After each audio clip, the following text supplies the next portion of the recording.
Paul, un serviteur de Jésus-Christ, appelé à être apôtre, séparé pour l'évangile de Dieu qu'il avait promis auparavant par ses prophètes dans les Saintes Écritures concernant son Fils Jésus-Christ, notre Seigneur, issu de la semence de David selon la chair, et déclaré Fils de Dieu avec puissance, selon l'Esprit de sainteté, par la résurrection des morts. Par lui, nous avons reçu la grâce et l'apostolat pour l'obéissance de la foi parmi toutes les nations à cause de son nom, parmi lesquels vous êtes aussi les appelés de Jésus-Christ, à tous ceux qui sont à Rome, bien-aimés de Dieu, appelés à être saints. Grâce et paix à vous de la part de Dieu notre Père et du Seigneur Jésus-Christ. D'abord, je rends grâce à Dieu par Jésus-Christ pour vous tous de ce que votre foi est connue dans le monde entier.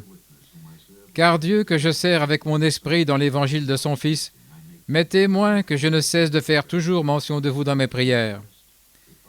Je demande si, par quelque moyen que ce soit, je puis enfin, par la volonté de Dieu, faire un voyage prospère pour aller vers vous.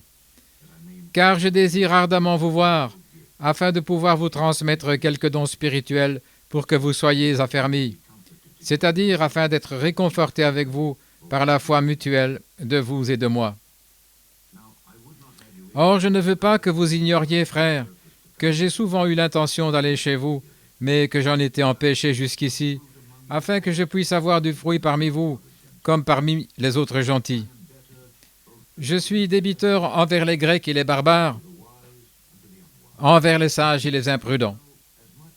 Aussi, en ce qui me concerne, je suis prêt à vous annoncer l'Évangile, à vous aussi qui êtes à Rome. Car je n'ai pas honte de l'Évangile de Christ, qui est la puissance de Dieu pour le salut de quiconque croit, du juif d'abord, et aussi du grec.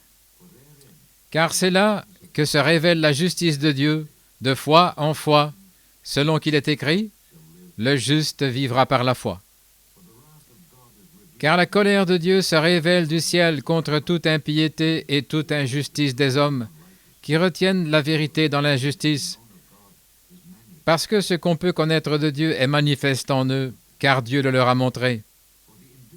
Car les choses invisibles de Dieu, depuis la création du monde, se voient clairement, étant comprises par les choses faites, sa puissance éternelle et sa déité, de sorte qu'ils sont sans excuse.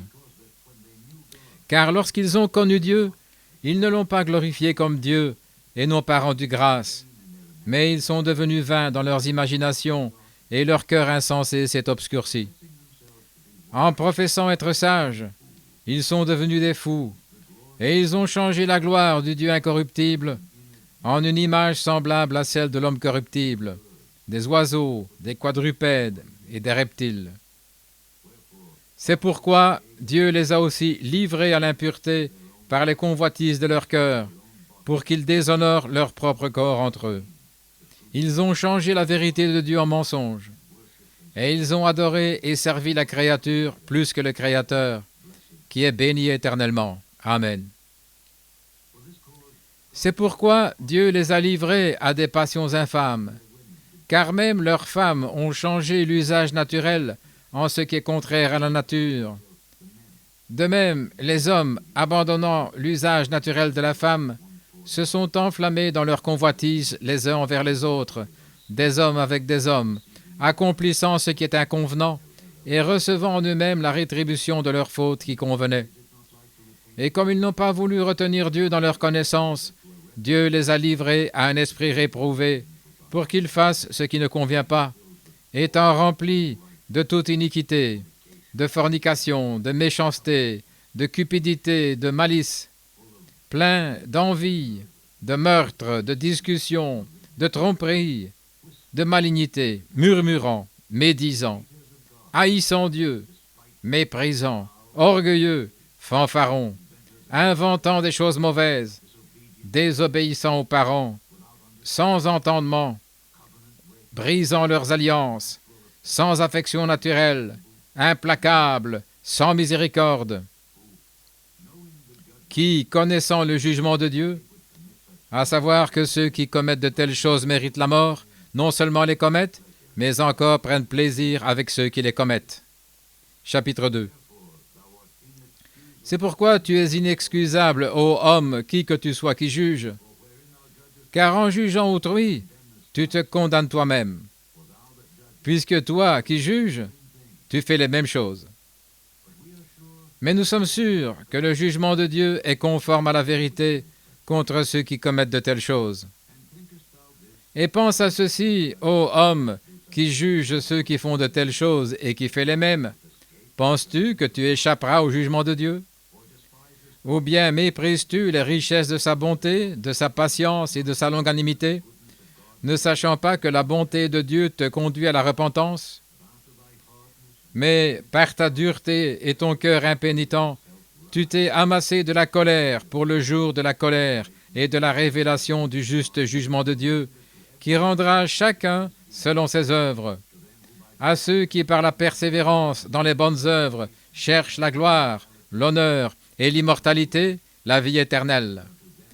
Mais aux querelleurs, qui n'obéissent pas à la vérité mais à l'injustice, colère et fureur, tribulation et angoisse, sur toute âme d'homme qui fait le mal, du juif premièrement, et aussi du gentil.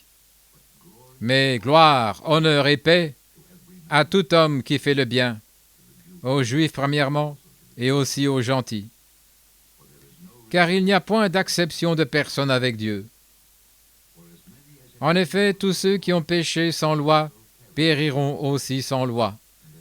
Et tous ceux qui ont péché dans la loi seront jugés par la loi. Car ce ne sont pas ceux qui écoutent la loi qui sont justes devant Dieu, mais ceux qui la mettent en pratique qui seront justifiés. En effet, quand les gentils qui n'ont pas de loi font par nature les choses contenues dans la loi, ceux-là n'ayant pas la loi sont une loi pour eux-mêmes, qui montrent l'œuvre de la loi écrite dans leur cœur, leur conscience en rendant témoignage, et leurs pensées s'accusant ou s'excusant mutuellement. Au jour où Dieu jugera les secrets des hommes par Jésus-Christ, selon mon évangile. Voici, tu es appelé juif, et tu te reposes dans la loi, et tu te glorifies de Dieu, tu connais sa volonté, et tu approuves les choses les plus excellentes, étant instruit par la loi. Et tu as confiance que tu es toi-même un guide des aveugles, une lumière pour ceux qui sont dans les ténèbres, un instructeur des insensés, un docteur des enfants, qui a la forme de la connaissance et de la vérité dans la loi. Toi donc, qui enseignes les autres, tu ne t'enseignes pas toi-même? Toi, qui prêches qu'il ne faut pas voler, tu voles? Toi, qui dis que l'homme ne doit pas commettre d'adultère, commets-tu l'adultère? Toi, qui abhorres les idoles, commets-tu un sacrilège? Toi, qui te glorifies de la loi, tu déshonores Dieu en violant la loi. Car par vous, le nom de Dieu est blasphémé parmi les gentils, comme il est écrit. Car la circoncision est vraiment utile si tu observes la loi. Mais si tu transgresses la loi, ta circoncision devient incirconcision. C'est pourquoi, si l'incirconcision observe la justice de la loi, son incirconcision ne sera-t-elle pas considérée comme une circoncision? Et l'incirconcision qui est de nature, si elle accomplit la loi, ne te jugera-t-elle pas, toi qui, par la lettre et la circoncision, transgresses la loi? Car ce n'est pas un juif, celui qui l'est extérieurement, ni la circoncision qui l'est extérieurement dans la chair, mais c'est un juif, celui qui l'est intérieurement, et la circoncision est celle du cœur, en esprit, et non de la lettre, dont la louange ne vient pas des hommes, mais de Dieu. Romains chapitre 3. Quel avantage a donc le juif? Ou quel est le profit de la circoncision? À tous égards, mais surtout parce que les oracles de Dieu leur ont été confiés. Car si quelques-uns ne croyaient pas, leur incrédulité rendrait-elle sans effet la foi de Dieu? À Dieu ne plaise. Que Dieu soit vrai, mais que tout homme soit menteur. Comme il est écrit, afin que tu sois justifié dans tes paroles et que tu puisses vaincre quand tu seras jugé. Mais si notre iniquité recommande la justice de Dieu, que dirons-nous? Dieu est-il injuste? Lui qui se venge? Je parle comme un homme. Dieu nous en préserve. Car alors, comment Dieu jugera-t-il le monde? Car si la vérité de Dieu a surabondé à travers mon mensonge pour sa gloire, pourquoi suis-je aussi jugé comme pécheur, et non pas plutôt comme on nous le rapporte calomnieusement, et comme certains affirment que nous disons, faisons le mal afin que le bien vienne, dont la damnation est juste. Quoi donc? Sommes-nous meilleurs qu'eux? Non, en aucune manière. Car nous avons déjà prouvé, tant aux Juifs qu'aux gentils, qu'ils sont tous sous le péché. Selon qu'il est écrit, il n'y a point de juste, pas même un seul. Il n'y a personne qui comprenne, il n'y a personne qui cherche Dieu. Ils sont tous égarés, ils sont tous devenus inutiles. Il n'y a personne qui fasse le bien, pas même un seul. Leur gosier est un sépulcre ouvert. Ils ont usé de la tromperie avec leur langue. Le poison de l'aspic est sous leurs lèvres, leur bouche est pleine de malédiction et d'amertume. Leurs pieds sont prompts à répandre le sang. La ruine et la misère sont dans leur voie. Ils n'ont pas connu le chemin de la paix. La crainte de Dieu n'est pas devant leurs yeux. Or, nous savons que tout ce que dit la loi, elle le dit à ceux qui sont sous la loi, afin que toute bouche soit fermée et que le monde entier devienne coupable devant Dieu. C'est pourquoi, par les œuvres de la loi, nulle chair ne sera justifiée devant lui. Car c'est par la loi que vient la connaissance du péché.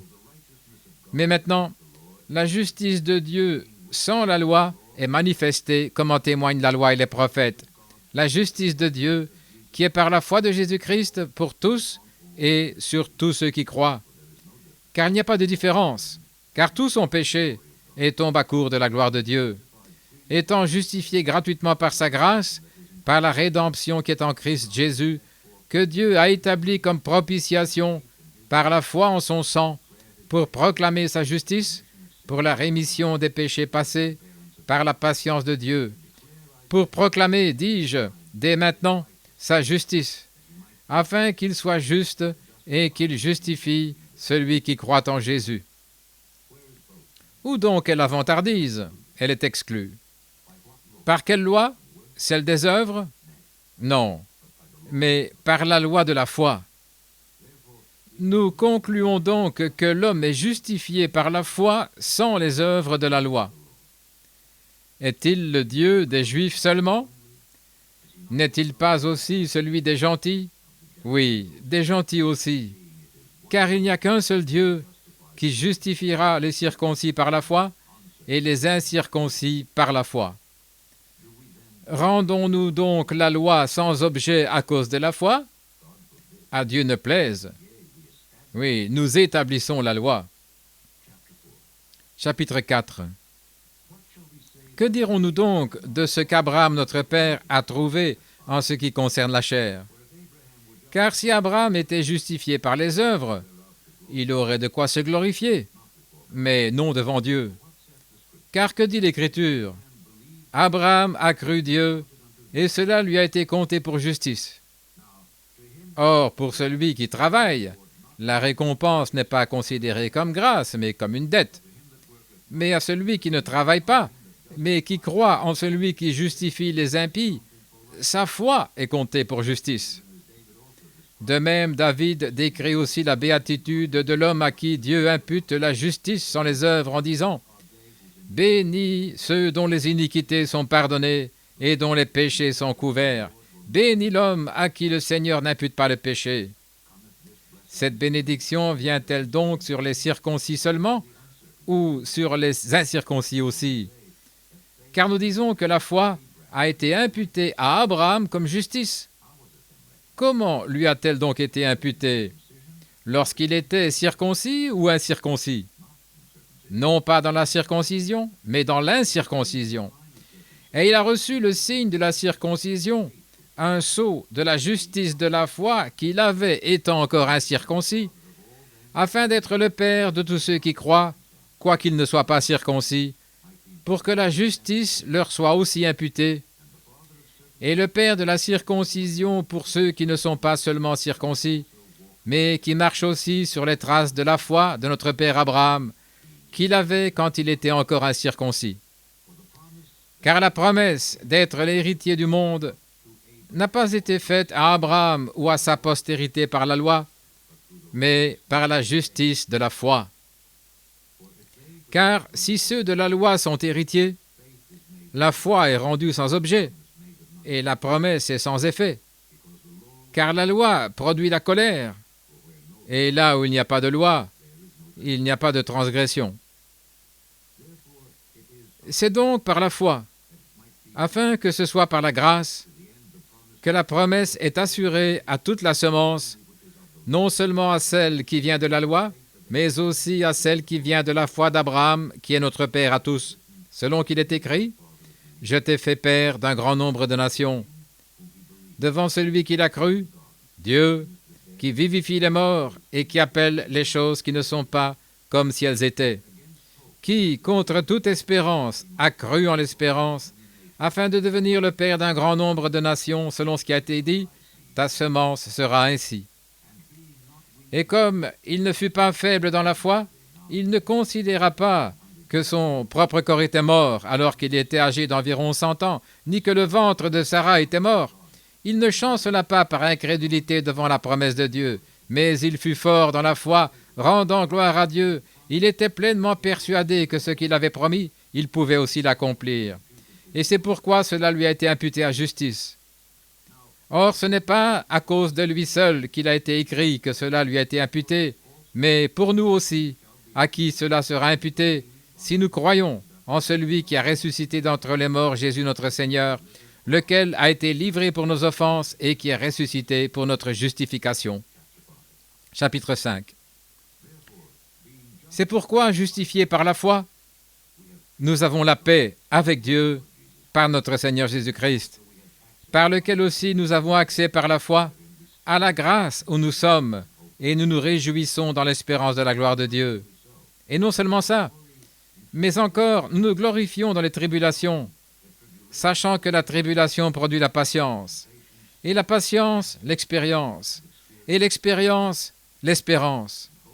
Et l'espérance ne fait pas honte, parce que l'amour de Dieu est répandu dans nos cœurs par le Saint-Esprit qui nous a été donné. Car alors que nous étions encore sans force, au temps approprié, Christ est mort pour les impies. Car c'est à peine si quelqu'un mourra pour un juste, et peut-être même que pour un homme de bien, quelques-uns oseraient mourir. Mais Dieu a rendu témoignage de son amour envers nous, en ce que, lorsque nous étions encore pécheurs, Christ est mort pour nous. À plus forte raison donc, étant maintenant justifiés par son sang, serons-nous sauvés par lui de la colère. Car si, lorsque nous étions ennemis, nous avons été réconciliés avec Dieu par la mort de son Fils, à plus forte raison, étant réconciliés, serons-nous sauvés par sa vie. Et non seulement cela, mais encore nous nous réjouissons en Dieu par notre Seigneur Jésus-Christ, par qui nous avons maintenant reçu l'expiation.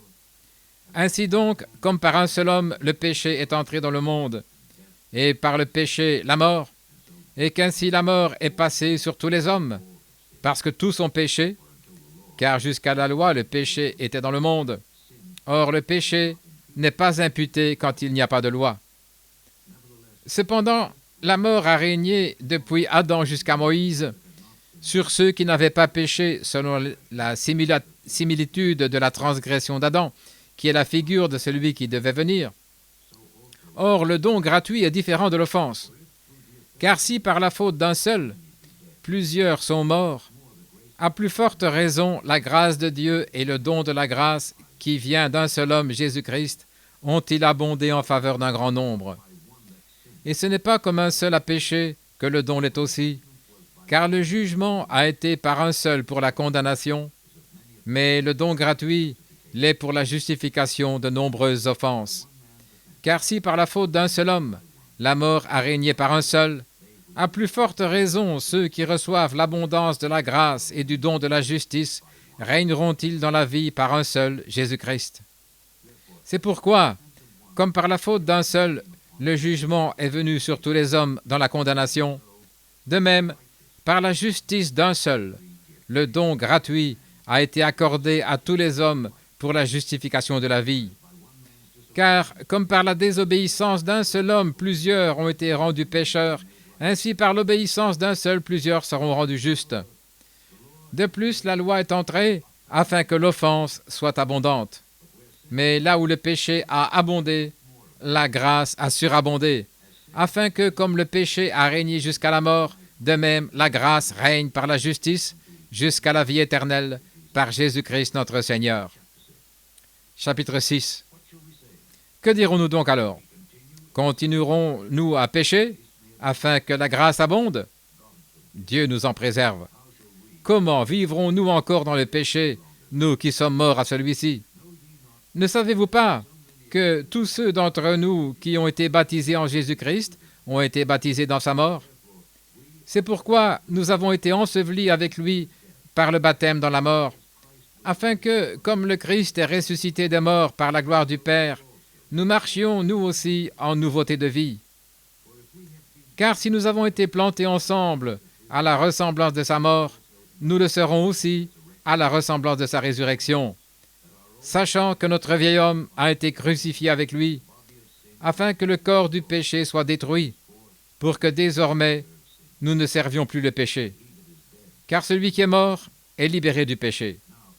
Or, si nous sommes morts avec Christ, nous croyons que nous vivrons aussi avec lui, sachant que Christ, ressuscité des morts, ne meurt plus.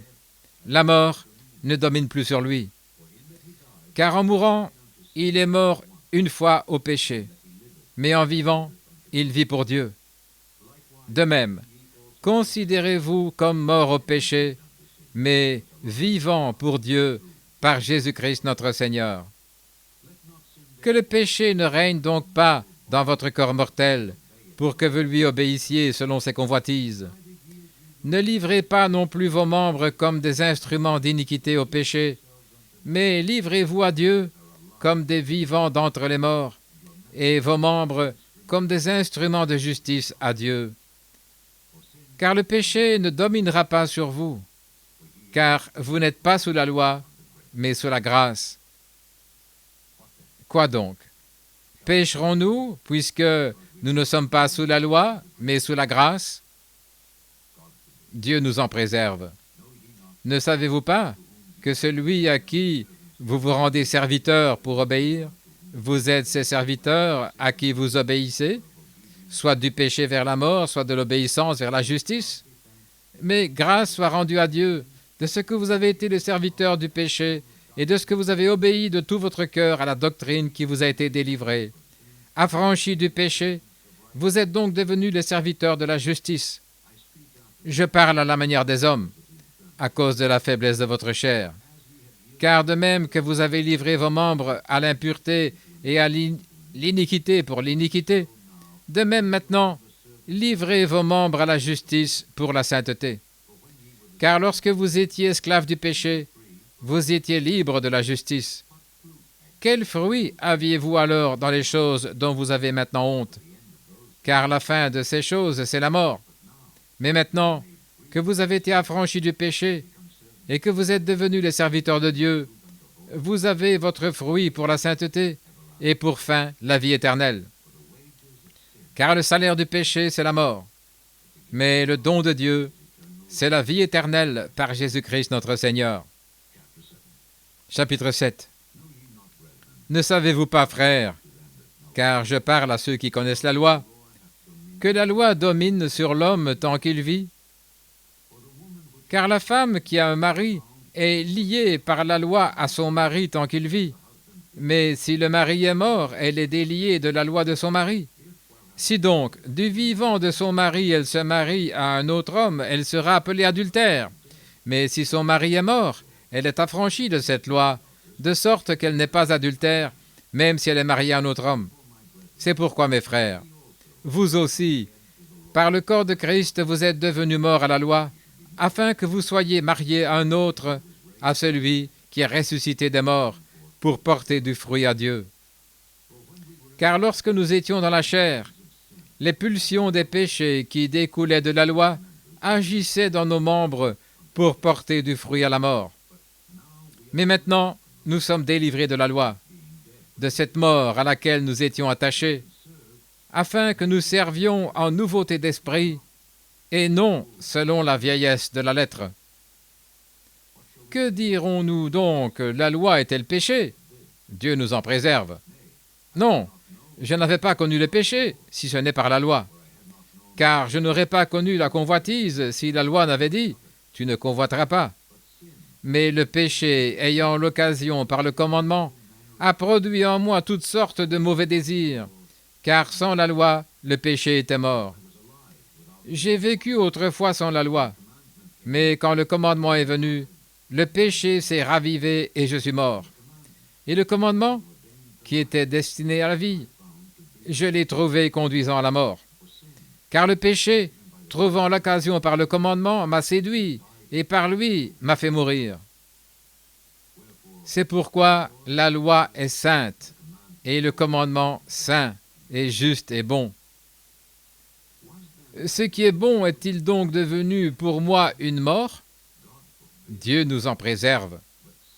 Mais le péché, afin qu'il paraisse péché, a opéré la mort en moi par ce qui est bon, afin que le péché par le commandement devienne d'autant plus pécheur. Car nous savons que la loi est spirituelle, mais moi je suis charnel, vendu au péché. Car ce que je fais, je ne le permets pas. Ce que je voudrais, je ne le fais pas. Mais ce que je hais, je le fais. Si donc je fais ce que je ne voudrais pas, je consens à ce que la loi soit bonne. Ce n'est donc plus moi qui le fais, mais le péché qui habite en moi. Car je sais qu'en moi, c'est-à-dire dans ma chair, n'habite aucune bonne chose.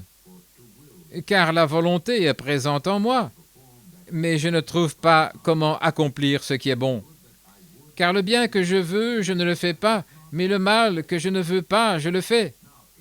Or, si je fais ce que je ne veux pas, ce n'est plus moi qui le fais, c'est le péché qui habite en moi. Je trouve donc une loi qui fait que lorsque je veux faire le bien, le mal est présent en moi.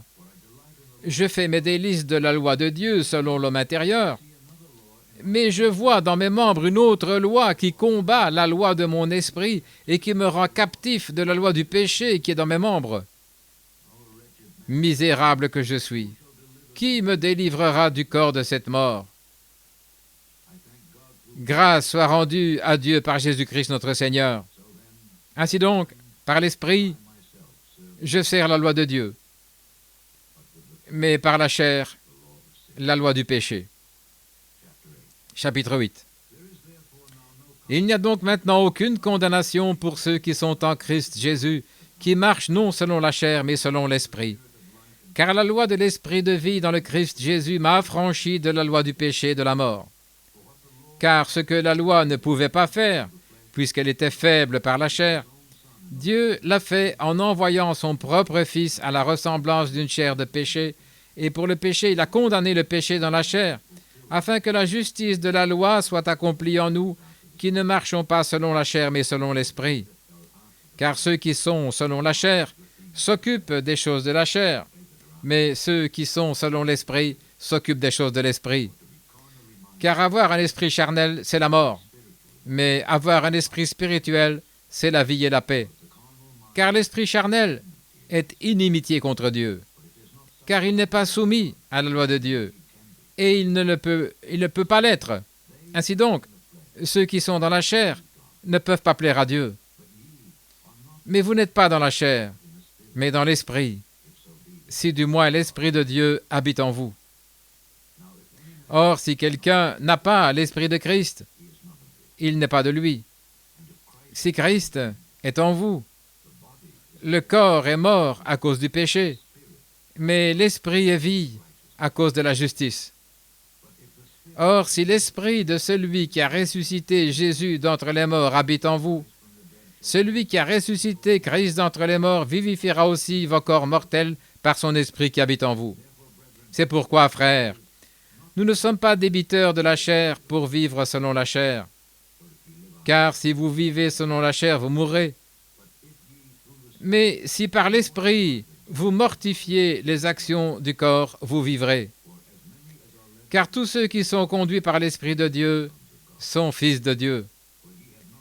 Car vous n'avez pas reçu un esprit de servitude pour être de nouveau soumis à la crainte, mais vous avez reçu l'esprit d'adoption par lequel nous crions « Abba, Papa ». L'Esprit lui-même rend témoignage à notre esprit que nous sommes enfants de Dieu. Et si enfants, alors héritiers. Héritiers de Dieu et co-héritiers de Christ, si tant est que nous souffrions avec lui, afin d'être aussi glorifiés ensemble. Car j'estime que les souffrances du temps présent ne sont pas dignes d'être comparées à la gloire qui sera révélée en nous. Car la vive expectative de la création attend la manifestation des fils de Dieu. Car la créature a été soumise à la vanité, non pas volontairement, mais à cause de celui qui l'a soumise en espérance, parce que la créature elle-même aussi sera délivrée de l'esclavage de la corruption pour entrer dans la liberté glorieuse des enfants de Dieu. Nous savons en effet que toute la création gémit et est en travail dans la douleur jusqu'à présent. Et non seulement eux, mais nous aussi, qui avons les premiers fruits de l'esprit, nous gémissons en nous-mêmes, attendant l'adoption, c'est-à-dire la rédemption de notre corps. Nous sommes sauvés par l'espérance. Mais l'espérance qui se voit n'est pas l'espérance. Car ce que l'homme voit, pourquoi l'espère-t-il encore? Mais si nous espérons ce que nous ne voyons pas, nous l'attendons avec patience. De même, l'Esprit nous aide dans nos infirmités, car nous ne savons pas ce qu'il nous faut demander dans nos prières comme nous le devons, mais l'Esprit lui-même intercède pour nous dans des gémissements inexprimables. Et celui qui sonde les cœurs connaît la pensée de l'Esprit parce qu'il intercède pour les saints selon la volonté de Dieu. Et nous savons que toute chose concourt au bien de ceux qui aiment Dieu, de ceux qui sont appelés selon son propos. Car ceux qu'il a connus d'avance, il les a aussi prédestinés à être conformes à l'image de son Fils, afin qu'il soit le premier-né entre plusieurs frères. Et ceux qu'il a prédestinés, il les a aussi appelés. Et ceux qu'il a appelés, il les a aussi justifiés. Et ceux qu'il a justifiés, il les a aussi glorifiés. Que dirons-nous donc de ces choses? Si Dieu est pour nous, qui peut être contre nous? Lui qui n'a pas épargné son propre Fils, mais qui l'a livré pour nous tous, comment ne nous donnerait-il pas aussi librement toutes choses avec lui?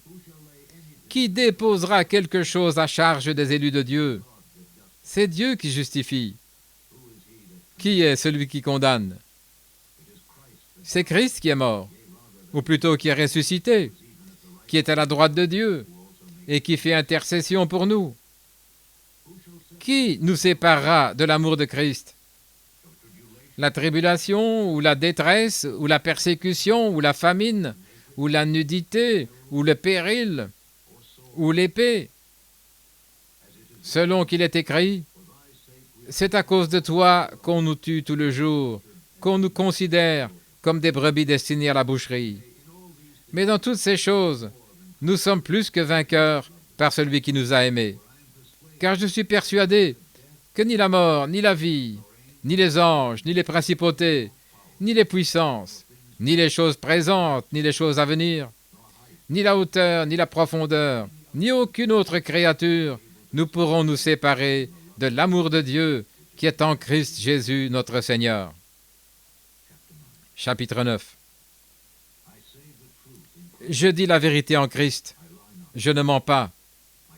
Ma conscience m'en rend aussi témoignage dans le Saint-Esprit, que j'ai dans le cœur une grande lourdeur et une tristesse continuelle. Car je pourrais souhaiter être maudit de Christ à cause de mes frères mes parents selon la chair, qui sont israélites, à qui appartiennent l'adoption, la gloire, les alliances, le don de la loi, le service de Dieu et les promesses, de qui sont les pères et de qui est issu Christ selon la chair et qui est au-dessus de tout. Dieu béni éternellement. Amen.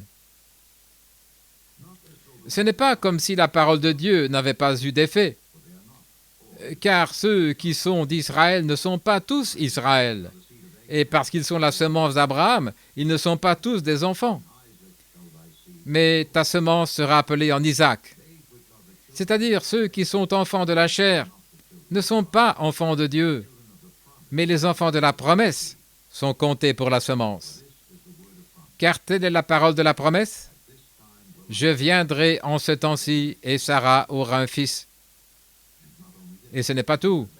Rebecca aussi a conçu d'un seul homme, de notre père Isaac, car les enfants n'étaient pas encore nés, ils n'avaient fait ni bien ni mal, afin que le dessein de Dieu selon l'élection puisse tenir, non pas par les œuvres, mais par celui qui appelle. Il lui fut dit, l'aîné servira le plus jeune. Comme il est écrit, j'ai aimé Jacob, mais j'ai haï Ésaü. Que dirons-nous donc? Y a-t-il de l'injustice avec Dieu? Dieu nous en préserve. Car il dit à Moïse, « J'aurai miséricorde envers qui j'aurai miséricorde, et j'aurai compassion de qui j'aurai compassion. » Ce n'est donc pas celui qui veut, ni celui qui court, mais Dieu qui fait miséricorde. Car l'Écriture dit à Pharaon, « C'est pour cela que je t'ai suscité, afin de montrer en toi ma puissance, et afin que mon nom soit proclamé par toute la terre. » C'est pourquoi il fait miséricorde à qui il veut, et il endurcit qui il veut. Tu me diras alors, pourquoi trouve-t-il encore à redire? Car qui a résisté à sa volonté?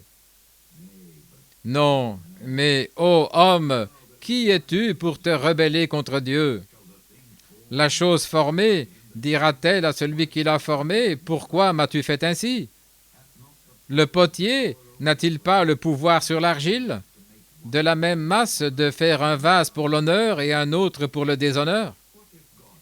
Et si Dieu, voulant montrer sa colère et faire connaître sa puissance, supportait avec beaucoup de patience les vases de colère destinés à la destruction, afin de faire connaître les richesses de sa gloire sur les vases de miséricorde qu'il avait d'avance préparés pour la gloire, nous, qu'il a appelés, non seulement des Juifs, mais aussi des gentils. Comme il le dit aussi dans Osée, « Je les appellerai mon peuple, ceux qui n'étaient pas mon peuple, et sa bien-aimée, qui n'était pas bien-aimée. » Et il arrivera où il leur a été dit, « Vous n'êtes pas mon peuple. » Ils seront appelés enfants du Dieu vivant. Ésaïe s'écrie aussi au sujet d'Israël, « Quand le nombre des enfants d'Israël serait comme le sable de la mer, un reste sera sauvé. Car il achèvera l'œuvre et il l'abrégera en justice. Car l'Éternel fait sur la terre une œuvre courte. » Et comme Ésaïe l'a déjà dit, « Si le Seigneur Sabaoth ne nous avait laissé une semence, nous aurions été comme Sodome, nous serions devenus semblables à Gomorrhe. » Que dirons-nous donc? Que les gentils qui n'ont pas suivi la justice sont parvenus à la justice qui est de la foi. Mais Israël, qui a suivi la loi de la justice, n'est pas parvenu à la loi de la justice. Pourquoi? Parce qu'ils ne l'ont pas cherché par la foi, mais pour ainsi dire par les œuvres de la loi, car ils ont trébuché sur cette pierre d'achoppement. Selon qu'il est écrit, « Voici, je pose en Sion une pierre d'achoppement et un roc de scandale, et quiconque croit en lui n'aura pas honte. » Chapitre 10. Frères, le désir de mon cœur et la prière que j'adresse à Dieu pour Israël, c'est qu'ils soient sauvés. Car je leur rends témoignage qu'ils ont un zèle de Dieu, mais non selon la connaissance, car ignorant la justice de Dieu et cherchant à établir leur propre justice, ils ne se sont pas soumis à la justice de Dieu. Car Christ est la fin de la loi pour la justice de quiconque croit. Car Moïse a décrit la justice de la loi. L'homme qui fait ces choses vivra par elles. Mais la justice de la foi parle ainsi. Ne dis pas dans ton cœur « Qui montera au ciel ?» c'est-à-dire de faire descendre Christ d'en haut, ou bien « Qui descendra dans l'abîme ?» c'est-à-dire de faire remonter Christ d'entre les morts. Mais que dit-elle? La parole est proche de toi, dans ta bouche et dans ton cœur, c'est-à-dire la parole de la foi que nous prêchons. Si tu confesses de ta bouche le Seigneur Jésus, et si tu crois dans ton cœur que Dieu l'a ressuscité des morts, tu seras sauvé. Car c'est par le cœur que l'homme croit à la justice, et c'est par la bouche que la confession est faite à salut. Car l'Écriture dit « Quiconque croit en lui n'aura pas honte. » Car il n'y a pas de différence entre le juif et le grec. Car le même Seigneur qui est au-dessus de tous est riche pour tous ceux qui l'invoquent. Car quiconque invoquera le nom du Seigneur sera sauvé. Comment donc feront-ils appel à celui en qui ils n'ont pas cru? Et comment croiront-ils en celui dont ils n'ont pas entendu parler? Et comment entendront-ils sans prédicateur? Et comment prêcheraient-ils, à moins qu'ils ne soient envoyés, selon qu'il est écrit, qu'ils sont beaux les pieds de ceux qui prêchent l'évangile de paix et qui apportent des bonnes et des heureuses nouvelles. Mais ils n'ont pas tous obéi à l'évangile. Car Isaïe dit, « Seigneur, qui a cru à notre rapport ?» Ainsi donc, la foi vient de ce qu'on entend et ce qu'on entend de la parole de Dieu. Mais je dis, n'ont-ils pas entendu? Oui, en vérité, leur son s'est propagé par toute la terre et leurs paroles sont allées jusqu'aux extrémités du monde. Mais je dis, Israël n'a-t-il pas su? Moïse dit d'abord, « Je te provoquerai à la jalousie par ceux qui ne sont pas un peuple, et je t'irriterai par une nation insensée. » Mais Ésaïe est très hardi, et il dit, « J'ai été trouvé par ceux qui ne me cherchaient pas, j'ai été manifesté à ceux qui ne me demandaient pas. » Mais il dit à Israël, « Tout le jour j'ai étendu mes mains vers un peuple désobéissant et contredisant. » Chapitre 11. Je dis donc, Dieu a-t-il rejeté son peuple? À Dieu ne plaise. Car moi aussi, je suis israélite, de la semence d'Abraham, de la tribu de Benjamin. Dieu n'a pas rejeté son peuple qu'il a connu d'avance. Ne savez-vous pas ce que l'Écriture dit d'Élie? Comment il intercède auprès de Dieu contre Israël en disant « Seigneur, ils ont tué tes prophètes, ils ont renversé tes autels, je suis resté seul, et ils en veulent à ma vie. » Mais que lui dit la réponse de Dieu? « Je me suis réservé 7000 hommes qui n'ont pas fléchi le genou devant l'image de Baal. » De même, à l'heure actuelle, il y a un reste selon l'élection de la grâce. Et si c'est par grâce, ce n'est plus par les œuvres. Autrement, la grâce n'est plus une grâce. Mais si c'est par les œuvres, alors ce n'est plus la grâce. Autrement, l'œuvre n'est plus une œuvre. Quoi donc? Israël n'a pas obtenu ce qu'il cherchait, mais l'élection l'a obtenu.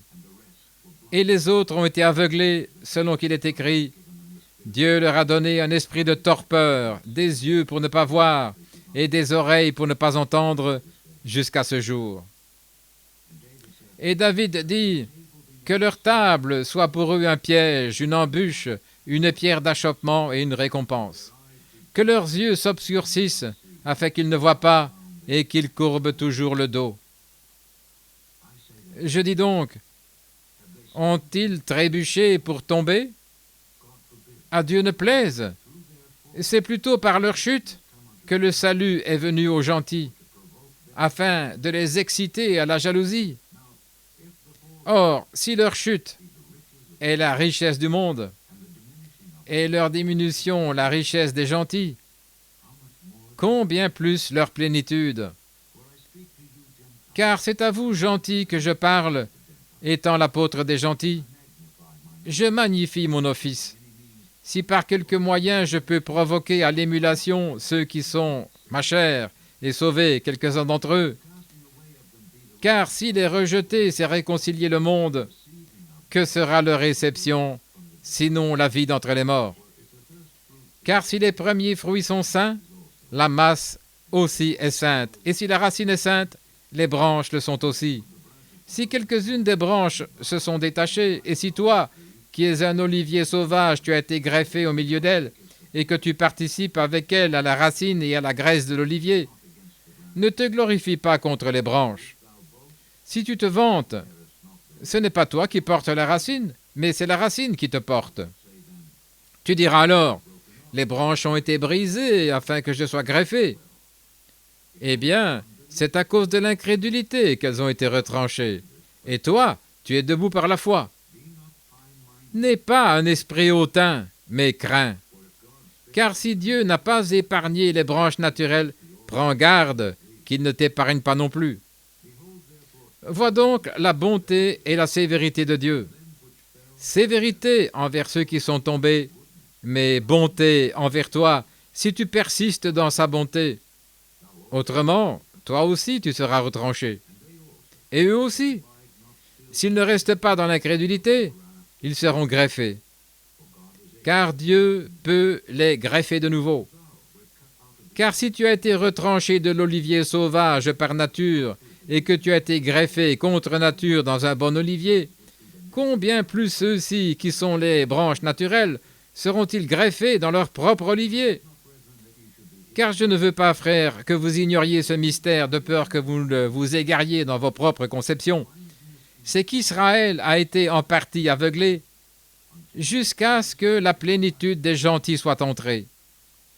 Ainsi, tout Israël sera sauvé. Selon qu'il est écrit, de Sion sortira le libérateur qui détournera de Jacob l'impiété. Car telle est mon alliance avec eux quand j'ôterai leurs péchés. Pour ce qui est de l'Évangile, ils sont ennemis à cause de vous.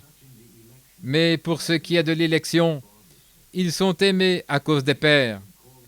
Car les dons et les appels de Dieu sont sans repentance. De même que vous n'avez pas cru Dieu dans le passé, et que vous avez obtenu miséricorde à cause de leur incrédulité, de même ceux-ci n'ont pas cru à présent, afin que par votre miséricorde, ils obtiennent aussi miséricorde. Car Dieu les a tous enfermés dans l'incrédulité, afin de faire miséricorde à tous. Ô profondeur de la richesse, de la sagesse et de la connaissance de Dieu, que ses jugements sont insondables et ses voies au-delà de ce qu'on peut découvrir. Car qui a connu la pensée du Seigneur et qui a été son conseiller? Qui lui a donné le premier et il en recevra rétribution? Car c'est de lui, par lui et pour lui que viennent toutes choses. Et à lui la gloire pour toujours. Amen. Chapitre 12. Je vous supplie donc, frères, par la miséricorde de Dieu, à offrir votre corps comme un sacrifice vivant, saint, agréable à Dieu, ce qui est votre service raisonnable. Ne vous conformez pas au monde présent, mais soyez transformés par le renouvellement de votre esprit, afin que vous discerniez quelle est la volonté de Dieu, bonne, agréable et parfaite. Par la grâce qui m'a été donnée, je dis à chacun de vous de ne pas avoir de lui-même une trop haute opinion, mais de réfléchir sobrement, selon la mesure de la foi que Dieu a donnée à chacun. Car comme nous avons plusieurs membres dans un seul corps, et que tous les membres n'ont pas la même fonction, ainsi, nous qui sommes plusieurs, nous formons un seul corps en Christ, et tous sont membres les uns des autres. Ayant donc des dons différents selon la grâce qui nous a été donnée, soit la prophétie, prophétisons selon la proportion de foi, soit le ministère, attendons notre ministère, soit l'enseignement, l'enseignement, soit l'exhortation, l'exhortation. Que celui qui donne le fasse avec simplicité, celui qui gouverne avec diligence, celui qui fait miséricorde avec joie. Que l'amour soit sans dissimulation. Ayez en horreur ce qui est mal. Attachez-vous à ce qui est bon. Ayez les uns pour les autres une affection bienveillante, par un amour fraternel. Quant à l'honneur, préférez-vous les uns les autres. Ne soyez pas paresseux dans les affaires, mais fervents en esprit au service du Seigneur. Réjouissez-vous dans l'espérance. Soyez patients dans la tribulation. Persévérez dans la prière. Distribuez aux saints ce dont ils ont besoin. Pratiquez l'hospitalité. Bénissez ceux qui vous persécutent. Bénissez et ne maudissez pas. Réjouissez-vous avec ceux qui se réjouissent et pleurez avec ceux qui pleurent. Ayez la même pensée les uns envers les autres. Ne vous souciez pas des choses élevées, mais mettez-vous au niveau des hommes de condition modeste. Ne soyez pas sages dans vos propres vanités. Ne rendez à personne le mal pour le mal. Pourvoyez aux choses honnêtes aux yeux de tous les hommes. S'il est possible, autant que cela dépende de vous, vivez en paix avec tous les hommes. Bien-aimés, ne vous vengez pas vous-même, mais laissez la place à la colère, car il est écrit « À moi la vengeance, à moi la rétribution, dit le Seigneur. » C'est pourquoi si ton ennemi a faim, donne-lui à manger. S'il a soif, donne-lui à boire. Car en agissant ainsi, tu amasseras des charbons de feu sur sa tête. Ne te laisse pas vaincre par le mal, mais surmonte le mal par le bien. Chapitre 13. Que toute âme soit soumise aux puissances supérieures, car il n'y a de puissance que de Dieu. Les puissances qui existent sont ordonnées de Dieu. Quiconque donc résiste au pouvoir, résiste aux ordonnances de Dieu. Et ceux qui résistent recevront pour eux-mêmes la damnation. Car ceux qui gouvernent ne sont pas une terreur pour les bonnes œuvres, mais pour les mauvaises. Veux-tu ne pas avoir peur du pouvoir? Fais le bien, et tu auras la louange du pouvoir. Car il est pour toi le serviteur de Dieu pour le bien. Mais si tu fais le mal, sois dans la crainte, car ce n'est pas en vain qu'il porte l'épée, car il est le serviteur de Dieu, un vengeur, pour exécuter la colère sur celui qui fait le mal. C'est pourquoi il faut que vous soyez soumis, non seulement à cause de la colère, mais encore par conscience. C'est pourquoi vous devez aussi payer le tribut, car ce sont les serviteurs de Dieu qui s'occupent continuellement de cette chose même. Rendez donc à chacun son dû. Le tribut à qui le tribut est dû, les taxes à qui les taxes, la crainte à qui la crainte, l'honneur à qui l'honneur. Ne devez rien à personne, sinon de vous aimer les uns les autres. Car celui qui aime les autres a accompli la loi. Pour cela, tu ne commettras point d'adultère, tu ne tueras point, tu ne déroberas point, tu ne porteras point de faux témoignages, tu ne convoiteras point. Et s'il y a quelque autre commandement, il est brièvement compris dans cette parole: tu aimeras ton prochain comme toi-même. L'amour ne fait pas de mal au prochain. L'amour est donc l'accomplissement de la loi. Et cela en connaissant le temps, car il est grand temps de se réveiller du sommeil. Car maintenant notre salut est plus proche que lorsque nous avons cru. La nuit est bien avancée, le jour est proche. Rejetons donc les œuvres des ténèbres et revêtons l'armure de la lumière. Marchons honnêtement, comme en plein jour, sans nous livrer à l'ivrognerie et aux excès, sans nous livrer à la débauche et au dévergondage, sans nous livrer aux querelles et à l'envie. Mais revêtez-vous du Seigneur Jésus-Christ et ne faites pas de provision pour la chair pour en satisfaire les convoitises. Chapitre 14. Recevez celui qui est faible dans la foi, mais ne vous livrez pas à des disputes pleines de doutes, car l'un croit qu'il peut manger de tout, l'autre qui est faible mange des légumes. Que celui qui mange ne méprise pas celui qui ne mange pas, et que celui qui ne mange pas ne juge pas celui qui mange, car Dieu l'a reçu. Qui es-tu pour juger le serviteur d'autrui? C'est pour son propre maître qu'il se tient debout ou qu'il tombe. Il sera soutenu, car Dieu peut le faire tenir debout.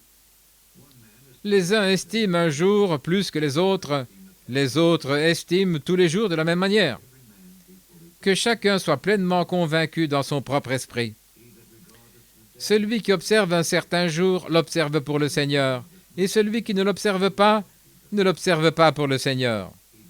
Celui qui mange, mange pour le Seigneur, car il rend grâce à Dieu. Celui qui ne mange pas pour le Seigneur, et rend grâce à Dieu. Car nul de nous ne vit pour lui-même, et nul ne meurt pour lui-même. Car si nous vivons pour le Seigneur, et si nous mourons pour le Seigneur. Que nous vivions donc ou que nous mourions, nous sommes au Seigneur. Car c'est dans ce but que Christ est mort, qu'il est ressuscité et qu'il a été vivifié, afin d'être le Seigneur des morts et des vivants. Mais pourquoi juges-tu ton frère?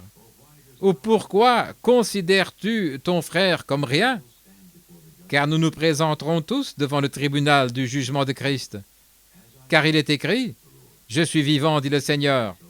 Tout genou fléchira devant moi, et toute langue confessera Dieu. » Ainsi donc, chacun de nous rendra compte à Dieu.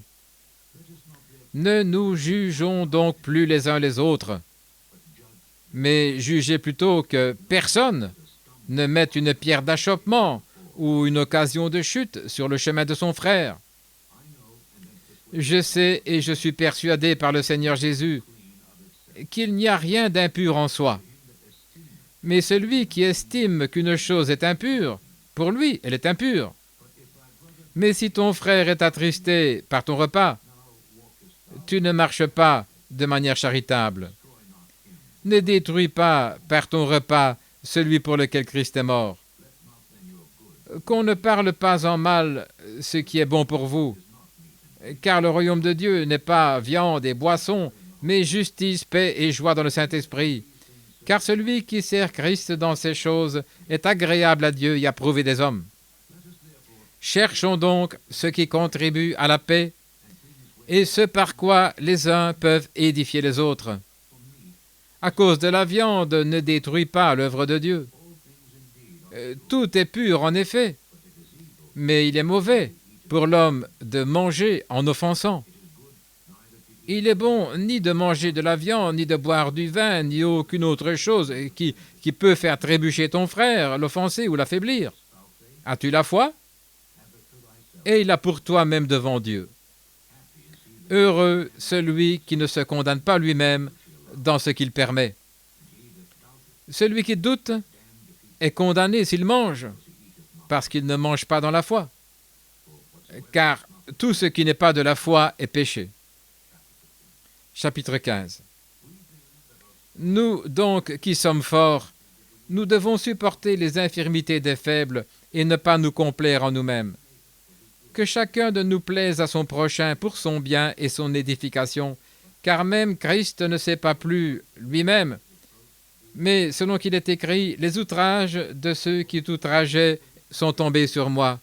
Car tout ce qui a été écrit autrefois l'a été pour notre instruction, afin que par la patience et la consolation des Écritures, nous ayons de l'espérance. Or, le Dieu de la patience et de la consolation vous accorde d'avoir la même pensée les uns à l'égard des autres selon Jésus-Christ, afin que, d'un seul esprit et d'une seule bouche, vous glorifiez Dieu, le Père de notre Seigneur Jésus-Christ. C'est pourquoi recevez-vous les uns les autres, comme Christ nous a reçus pour la gloire de Dieu. Maintenant, je dis que Jésus-Christ a été serviteur de la circoncision pour la vérité de Dieu, afin de confirmer les promesses faites au Père, et afin que les gentils glorifient Dieu pour sa miséricorde, selon qu'il est écrit, « C'est pourquoi je te confesserai parmi les gentils, et je chanterai ton nom. » Et il dit encore, « Réjouissez-vous, gentils, avec son peuple. » Et encore, « Louez le Seigneur, vous tous les gentils, et louez-le, vous tous les peuples. » Et encore, Ésaïe dit, « Il y aura un rejeton de Jessé qui s'élèvera pour régner sur les nations. » En lui, les nations se confieront. Maintenant que le Dieu de l'espérance vous remplisse de toute joie et de toute paix dans la foi, afin que vous abondiez dans l'espérance par la puissance du Saint-Esprit. Et moi-même, je suis persuadé que vous aussi, mes frères, vous êtes pleins de bonté, remplis de toute connaissance, capables aussi de vous exhorter les uns les autres. Néanmoins, frères, je vous ai écrit avec d'autant plus de hardiesse, comme pour vous mettre en garde, à cause de la grâce qui m'a été donnée de la part de Dieu, afin que je sois le serviteur de Jésus-Christ auprès des gentils, prêchant l'évangile de Dieu, pour que l'offrande des gentils soit acceptable, étant sanctifiée par le Saint-Esprit. J'ai donc de quoi me glorifier par Jésus-Christ dans les choses qui appartiennent à Dieu, car je n'ose parler d'aucune des choses que Christ n'a pas accomplies par moi pour rendre les gentils obéissants en parole et en acte, par des signes et des prodiges puissants, par la puissance de l'Esprit de Dieu, en sorte que depuis Jérusalem et les environs jusqu'en Illyrie, j'ai pleinement prêché l'évangile de Christ. C'est ainsi que je me suis efforcé d'annoncer l'évangile, non pas là où Christ était nommé, de peur de bâtir sur le fondement d'autrui, selon qu'il est écrit, ceux à qui on n'a pas parlé de lui le verront, et ceux qui n'ont pas entendu comprendront. C'est pourquoi aussi j'étais fort empêché d'aller vers vous. Mais maintenant, n'ayant plus de place dans ces contrées, et ayant depuis longtemps un grand désir d'aller vers vous, quand je ferai mon voyage en Espagne, j'irai vers vous. Car j'espère vous voir dans mon voyage et être conduit par vous sur ma route, si d'abord je suis un peu rassasié de votre compagnie. Mais maintenant je vais à Jérusalem pour servir les saints. Car il a plu à ceux de Macédoine et d'Achaïe de faire une certaine contribution pour les pauvres saints qui sont à Jérusalem. Cela leur a vraiment plu, et ils sont leurs débiteurs. Car si les gentils ont été rendus participants de leurs biens spirituels, leur devoir est aussi de les servir dans les choses charnelles. Lorsque j'aurai accompli cela, et que je leur aurai scellé ce fruit, je viendrai chez vous en allant en Espagne. Et j'ai la certitude que lorsque je viendrai chez vous, je viendrai dans la plénitude de la bénédiction de l'évangile de Christ. Je vous prie, frères, à cause du Seigneur Jésus-Christ et par l'amour de l'Esprit, de vous unir à moi dans les prières que vous adressez à Dieu pour moi, afin que je sois délivré de ceux qui ne croient pas en Judée, et que mon service que je rends à Jérusalem soit accepté par les saints, afin que je vienne à vous avec joie par la volonté de Dieu, et que je sois rafraîchi avec vous. Que le Dieu de la paix soit avec vous tous. Amen. Chapitre 16. Je vous recommande Phébé, notre sœur, qui est servante de l'église de Sancrée. Recevez-la dans le Seigneur comme il s'y a des saints, et assistez-la dans tout ce qu'elle a besoin de vous, car elle a beaucoup aidé de personnes, et moi aussi. Saluez Priscille et Aquila, mes compagnons dans le Christ Jésus, qui ont exposé leur cou pour moi, et à qui je rends grâce, ainsi qu'à toutes les églises des nations. Saluez de même l'église qui est dans leur maison. Saluez mon bien-aimé Épaïnette, qui est les prémices de l'Achaïe pour Christ. Saluez Marie, qui nous a beaucoup aidé en travaillant pour nous. Saluez Andronicus et Junia, mes parents et mes compagnons de prison, qui sont remarquables parmi les apôtres et qui ont été en Christ avant moi. Saluez Amplias, mon bien-aimé dans le Seigneur. Saluez Urbain, notre aidant Christ, et Stachys, mon bien-aimé. Saluez Appel et approuvé en Christ. Saluez ceux qui sont dans la maison d'Aristobule. Saluez Hérodion, mon parent. Saluez ceux de la famille de Narcisse qui sont dans le Seigneur. Saluez Tryphène et Tryphosa qui travaillent dans le Seigneur. Saluez la bien-aimée Persis qui a beaucoup travaillé dans le Seigneur. Saluez Rufus, choisi dans le Seigneur, sa mère et la mienne. Saluez Asyncrite, Phlégon, Hermas, Patrobas, Hermès et les frères qui sont avec eux. Saluez Philologue et Julie, Nérée et sa sœur, Olympas et tous les saints qui sont avec eux. Saluez-vous les uns les autres par un saint baiser. Les églises de Christ vous saluent. Je vous exhorte maintenant, frères, à repérer ceux qui causent des divisions et des scandales contraires à la doctrine que vous avez apprise et à les éviter. Car ces gens-là ne servent pas notre Seigneur Jésus-Christ, mais leur propre ventre. Et par de bonnes paroles et de beaux discours, ils séduisent le cœur des simples. Car votre obéissance est répandue parmi tous les hommes. Je me réjouis donc pour vous. Mais je voudrais que vous soyez sages pour ce qui est bon et simples pour ce qui est mal. Et le Dieu de la paix écrasera bientôt Satan sous vos pieds. La grâce de notre Seigneur Jésus-Christ soit avec vous. Amen. Timothée, mon compagnon de travail, Lucius, Jason et Sosipater, mes parents, vous saluent. Moi, Tertius, qui ai écrit cet épître, je vous salue dans le Seigneur. Gaius, mon hôte, et toute l'Église vous salue. Éraste, le chambellan de la ville, vous salue, ainsi que Quartus, un frère. Que la grâce de notre Seigneur Jésus-Christ soit avec vous tous. Amen.